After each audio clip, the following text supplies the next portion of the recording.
Show with a man named Jeremy Sasenko, and what we do is we go to a dollar store once a month and we buy some great crap and we give it to even greater people, and they write various things from this. So tonight we have an awesome show. We have from Punk Planet Magazine, we have Anne Elizabeth Moore, who's going to be here. You can know that. He's a very funny comedian who has a show opening at the Playground Theater tomorrow night. His name is Kumail. We had a dude named Brad Norman who's a very funny storyteller, but he got called out of town on work, which sucks, but it happens. And we have, so that you don't go running to the front for 20 cents back, we have something to replace that we're going to do later on, so it should be fun. I'm going to read a story now. It's based off of this guy. This is what is called a gyral umbrella. And I don't know what that is. But basically, you turn it like this. I don't know if maybe you should hang like that. It's kind of unclear.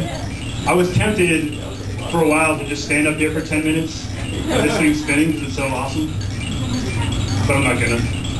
Only 5 minutes. Alright. So here's the story that I wrote based off of this item.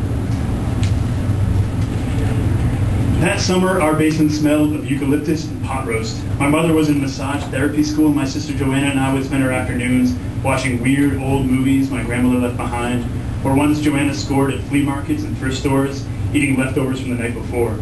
Most of the movies we watched were black and white love stories or comedies with jokes that had died long before we were born. The VCR was new then, and I was mostly interested in it for the novelty of being able to pause.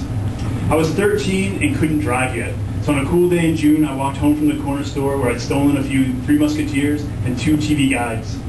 The mist in the air made me feel like I was sweating, even though I walked slowly around the empty park and up the slight slope to our house. When I got home, Joanna was still out. On the kitchen table was a note from our mother. She had school all day. She'd call when she could. She'd be home for dinner. We should get our rooms ready. She loved us. I went downstairs and flipped on my television. I was obsessed with Captain Tomorrow. It was an adventure game like Metroid or Super Mario Brothers. I was a little guy in a bright white astronaut suit blasting my way past aliens on the moon and eating green cheese for power-ups. There were supposedly 10 levels, but I could only get past 5. At the end of each level were moon dragons. Back then, every game had you fighting dragons. I got to the end of level 5 and had some decisions to make. I could either eat a bunch of moon cheese and power up for the big battle, or I could not eat, which in video game astrophysics would make me much lighter so I could jump higher around the level 6 moon dragon. The trick was to find the perfect balance. Holy shit, Alex! Joanna yelled as she came running into the house. I just went to this crazy zine convention in Jamaica Plain. It sounds stupid, I said, but she ignored it and raced down the stairs to hug me. Joanna was 16 and starting to show signs of hippiness. A strip of her blonde oak hair had begun to dread up, and she quickly slid it through a psychedelic bead. She told me about the zine and video set she had bought at the convention because she thought the goth kid and his little velvety hand-sewn goth zine were cute. She'd forgotten the zine in the car. I shut off my game after some discussion of whether we should watch the tape now or wait for me to finish. You're gonna die anyway, Joanna said. She was right. I clunked the tape into the VCR and she put a finger in my face. This is gonna blow your mind, she said. You may be too young for this, dude. And the screen flickered on, and without any titles or credits or opening music, we immediately began watching people jump off of buildings. An entire tape of people jumping without parachutes from great heights. What the fuck did you buy, Joanna? I asked, but she didn't answer. Neither of us could stop watching. Just jump after jump, people plummeting. After a while, though, it became clear that no matter how real they tried to make them, the jumps were stunts. There were a lot of awkward edits where guys, and there were always guys, would step off ledges, and the next thing you saw was them on the ground and all this fake blood around. Old vaudeville acts fell one after another, hamming it up for the camera. Joanna was into it. She took out a one-hitter and ground some weed into the tip. The smoke pushed the smells of our basement into the old man dungeon territory. On screen, a guy jumped off a 10-story building, and the body on the ground looked just like he did when he was alive. Come on, I said. There's no way this is real. That guy's brains should be on the sidewalk right now. She passed me the bat, and I smoked it like it was no big deal. We went on watching sad comedians throw themselves off buildings for laughs, and it made me wonder what it was about the black and white days of entertainment that everyone thought it was funny to either fall or almost fall. Where'd you get those candy bars and TV guides? Joanna asked. I bought them at the store, I said. She unwrapped the Three Musketeers while I fell asleep. When I woke up, the video was on pause, and Joanna was opening the one window we had in the basement. A tiny rectangle became ajar like a miniature drawbridge. She had a fan pressed to the screen, trying to get rid of the pot smell. She's never going to come down here, I said. She's only going to have to eat and run. Well, let's get our shit together and do what we have to do, she said. We held hands as we walked up the stairs, through the dining room, up the stairs to the second floor, and into our respective rooms. Our mother was going to be home for dinner before she went to work, and we were supposed to be putting all of our stuff in boxes so we can move next week. I put 4 books and a shoebox of cassette tapes into a box before I got bored and went over to Joanna's room to watch her pack.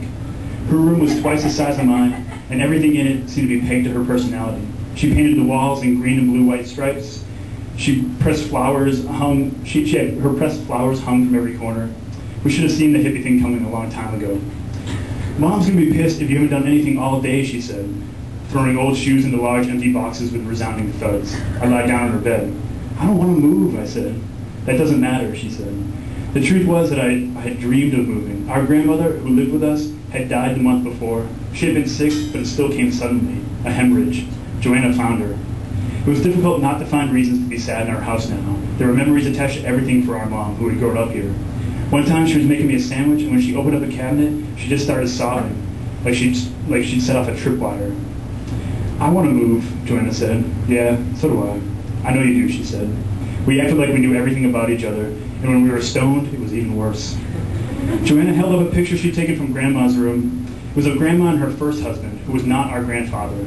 About 5 years before our grandfather met her, our grandmother's husband went for a walk down some railroad tracks and threw himself in front of a train.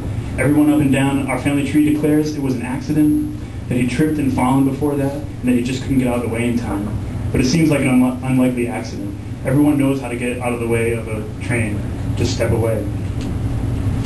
If this guy had been our grandpa, do you think we would look different? Joanna pointed at him. He looked a little like a young Rodney Dangerfield, and it occurred to me that until then, I had no idea what a young Rodney Dangerfield would look like. If that guy had been our grandpa, Mom wouldn't be as pretty. We talked a lot about how pretty our mom is. Joanna agreed. Or we wouldn't exist, she said. It was several rings before either of us realized the phone was ringing, and by then, it was too late. We heard our mother's voice on the machine. She didn't have enough time between school and work. We should find some food to eat. There was plenty in the fridge. She loved us. She'd see us tonight. That was our signal that we could officially beg off of our duties.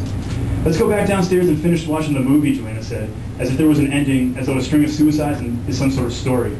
In the basement, the smells of Mom's massage oils and mediocre cooking returned, and we both sprawled out on the old dark rug, sniffing the dust ground into it in small piles. We smoked some more weed. It took us a long time to find the remote. Okay, are you ready? Joanna turned on the television, and the tubes warmed to the spot where we had paused it. The screen was pitch black.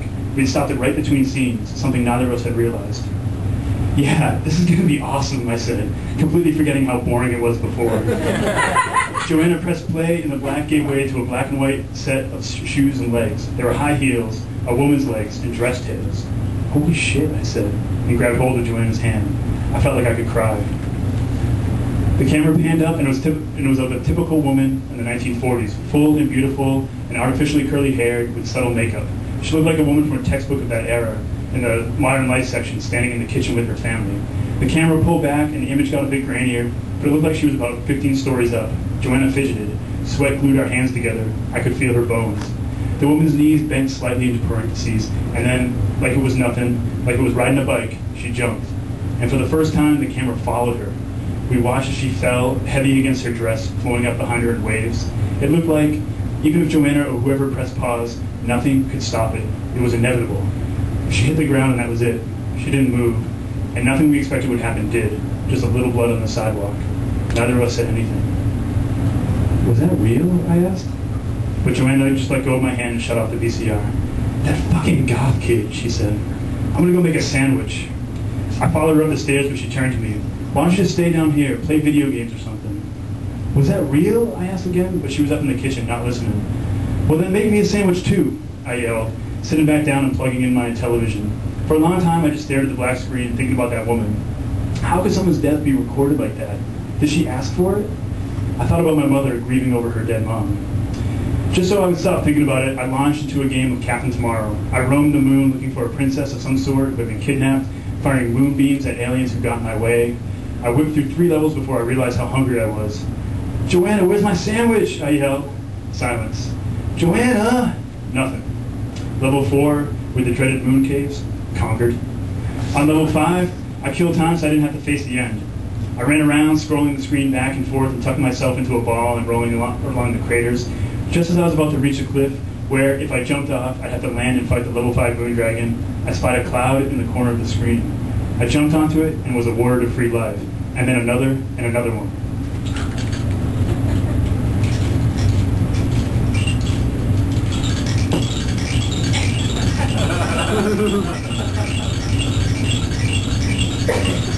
And there was my guy, this little white blur stuck in midair on this cloud that shouldn't have been there, since the moon doesn't even have an atmosphere, and he was racking up the free lives. There was nothing I could do about it.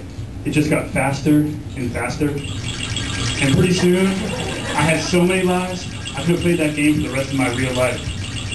"What is that noise?" Joanna asked, coming down with a grilled cheese on a plate for me. "I got a bunch of free lives," I said. "I'm invincible." Joanna didn't laugh, just put down the plate beside me and lied down with her head on my shins. She pulled out her one-hitter and loaded it again. The phone rang, but we were mesmerized by our good fortune, all those extra chances. The answer machine picked it up. It was our mother. She was going out for a drink after work. She wouldn't get home until late. We should be in bed by midnight. She loved us. And so that's the story. Thanks.